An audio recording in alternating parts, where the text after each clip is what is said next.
Salut tout le monde, donc aujourd'hui je vous retrouve pour une nouvelle vidéo où je vais vous parler de mes 8 indispensables food depuis que je suis devenue végane. Donc ça fait environ 2 mois que je suis végane, je suis toujours en vie, bravo. Et du coup j'ai totalement changé mon alimentation. Si vous voulez une vidéo explicative sur le pourquoi du comment je suis devenue végane, n'hésitez pas à me demander en commentaire et je vous ferai une vidéo sur ça. Mais là c'est vraiment pas le sujet, là je vais vous parler vraiment de mes aliments préférés que je ne pourrais pas me passer depuis que je suis devenue végane. Donc voilà, on va commencer tout de suite pour pas que la vidéo soit trop longue. N'oubliez pas, si vous voulez me soutenir, de mettre un petit pouce bleu, de vous abonner et de laisser un petit commentaire, ça me ferait trop plaisir. Donc dans les commentaires vous pourrez me dire quels sont vos indispensables food à vous, même si vous n'êtes pas vegan, je ne vous en voudrais pas. Donc on va commencer avec le premier indispensable qui est selon moi les graines de chia. Donc celles-là, elles viennent de chez Lidl. Pourquoi c'est un indispensable pour moi? Tout simplement parce que les graines de chia, c'est une très bonne source d'oméga 3. Donc les oméga 3 qui sont protecteurs contre les maladies cardiovasculaires. Cependant, pour avoir les oméga 3 des graines de chia, il faut les moudre, sinon elles passent dans votre corps sans rien faire. Voilà, vous avez compris. Je les mets dans mes porridge, je les mets dans mes salades, je les mets un petit peu partout. Et du coup ça me permet d'avoir mes oméga 3. Et ce qui est super bien avec les graines de chia, c'est que vous pouvez faire des substituts d'œufs avec ça. Ça remplace très bien les œufs. Par exemple dans mon banana bread je mets des graines de chia et voilà, ça fait le rôle de l'œuf avec la banane. Et bon, voilà, vous avez compris. Ensuite mon deuxième indispensable, c'est bien entendu mes flocons d'avoine, donc pour mes porridge. Donc le porridge, depuis que je suis devenue végane, c'est vraiment mon petit déjeuner préféré. J'adore ça, je pourrais en manger tous les jours, ça me dérangerait pas. Donc il faut savoir que les flocons d'avoine c'est très intéressant parce que c'est des céréales complètes. Donc ça veut dire qu'elles sont riches en fibres, en vitamines, minéraux, antioxydants. Et donc du coup ça va vous aider déjà pour la digestion. Et ça c'est plutôt pas mal. C'est des glucides complexes, donc très satiétogènes, qui vous permettent de ne pas avoir faim. Dans mon porridge, je vous laisserai dans le petit i en haut, je mettrai ma vidéo d'avant où je vous montre comment je fais mon porridge. Et donc voilà, c'est super bon, j'adore ça. Et si vous n'avez jamais testé un porridge, essayez, parce que l'essayer c'est l'adopter. Au début je me disais ça a l'air pas bon du tout, et au final j'en mange tous les jours. Mon prochain indispensable c'est les lentilles corail. Donc ça j'en mange vraiment souvent aussi. J'ai 2-3 recettes que j'adore, par exemple le dal de lentilles corail, c'est super bon, c'est une recette indienne. Qui est à base de lentilles corail du coup, et ça fait une sorte de purée de lentilles corail, c'est super bon. Et donc du coup les lentilles corail c'est très riche en protéines. Vous avez 7,9 g de protéines pour 100 g, donc c'est quand même très riche. Ce qui est bien dans les lentilles corail, c'est que c'est aussi une très bonne source de glucides complexes.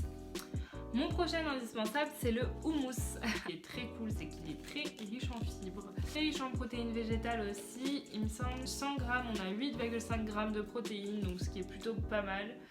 Même si c'est très rare que tu te bouffes 100 g de houmous d'un coup, quoique il a aussi du bon gras avec des acides gras polyinsaturés qui permettent de prévenir les maladies cardiovasculaires. Donc voilà, ça c'est super.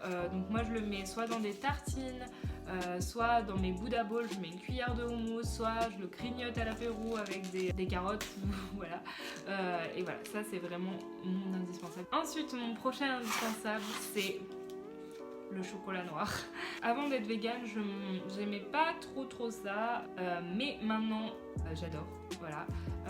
En plus ça m'aide plutôt pas mal parce que je fais quand même pas mal de sport, je fais environ 3 séances de sport par semaine. Il faut savoir que le chocolat c'est très riche en magnésium, donc ça aide plutôt à prévenir les courbatures et ça aide aussi contre le stress. Donc si vous êtes stressé, n'hésitez pas à manger du chocolat parce que ça réduit le taux de cortisol dans votre corps Et donc du coup voilà, au lieu de prendre du cachet, prenez du chocolat, c'est tout de suite mieux. Mon prochain indispensable, c'est l'huile de coco. Donc l'huile de coco tout simplement pour son petit goût qui est super bon, mais aussi parce que c'est une huile qui résiste très bien à la chaleur. Il faut savoir que l'huile de coco nutritionnellement parlant, c'est pas forcément la mieux, mais pour la cuire c'est super bien, elle résiste très bien aux très hautes températures, donc moi c'est pour ça que je l'utilise. En plus elle est très bonne pour les cheveux, donc si vous voulez faire des masques à l'huile de coco, voilà c'est super bon. Mais du coup voilà, ensuite plutôt dans mes assiettes, donc des huiles pas cuites, je mets de l'huile d'olive parce que c'est une très bonne source de mon gras. Et aussi je prends de l'huile de sésame qui est aussi très bien. L'huile de lin c'est aussi très bien, l'huile de lin très riche en oméga 3. Donc voilà, bref. L'huile de coco, moi j'utilise dans mes préparations, donc par exemple dans le banana bread, dans mes pancakes, dans tous les trucs que je vais faire cuire, je mets de l'huile de coco. Ensuite, le prochain indispensable que je ne connaissais pas du tout avant d'être vegan, c'est la levure maltée. Donc ici, on appelle ça nutritional yeast. Ne pas confondre la levure maltée et la levure diététique qui ne sont pas les mêmes choses. C'est une bonne source de protéines végétales, tout simplement parce que vous avez pour 100 g 34,5 g de protéines. Ça contient aussi beaucoup d'oligo-éléments, donc du calcium, du fer, du cuivre, du magnésium, et voilà, plein d'autres trucs comme ça. Je crois qu'il y a du potassium aussi dedans et du coup de la vitamine B. Vitamine B qui est très bonne pour la santé, notamment parce qu'elle participe à l'équilibre des cellules nerveuses et sanguines, qu'elle participe aussi au métabolisme des protéines, des graisses et des sucres. Donc voilà, ça vous aide si jamais vous voulez remplacer le fromage dans vos plats. Ne goûtez pas ça sans préparation parce que ça va être super dégueulasse. En tout cas dans des préparations, moi je le mets dans pratiquement tout, je le mets au-dessus de mes pâtes pour faire un petit peu genre de parmesan, je le mets dans plein de choses comme ça et franchement c'est plutôt super bon. Et ensuite la dernière chose que je voulais vous parler, c'est le beurre de cacahuète. Donc moi là c'est pas vraiment du beurre de cacahuète, je triche un peu, c'est du PPB, donc c'est du powdered peanut butter. Ça c'est des cacahuètes qui sont réduites en poudre et en fait où il y a 70% de moins de gras que dans le beurre de cacahuète. Pour 100 g, vous avez 47,56 g de protéines, 9 g de lipides. Donc voilà, ça c'est très intéressant quand vous êtes en rééquilibrage alimentaire.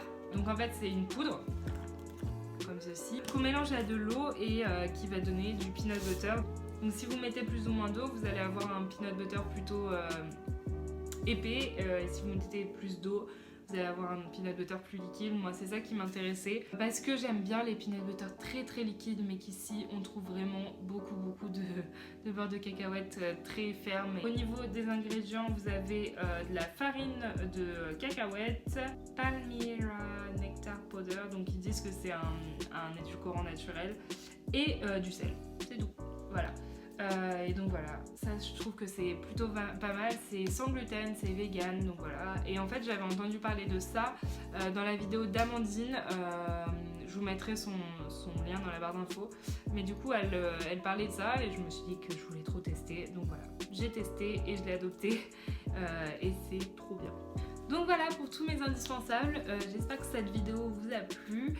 N'hésitez pas du coup, comme je vous l'ai dit au début de la vidéo, de laisser un petit commentaire avec vos indispensables, de vous abonner aussi à mon Instagram, à ma chaîne YouTube et de laisser un petit like s'il vous plaît. Voilà, je vous fais de très gros bisous et à plus pour la prochaine vidéo.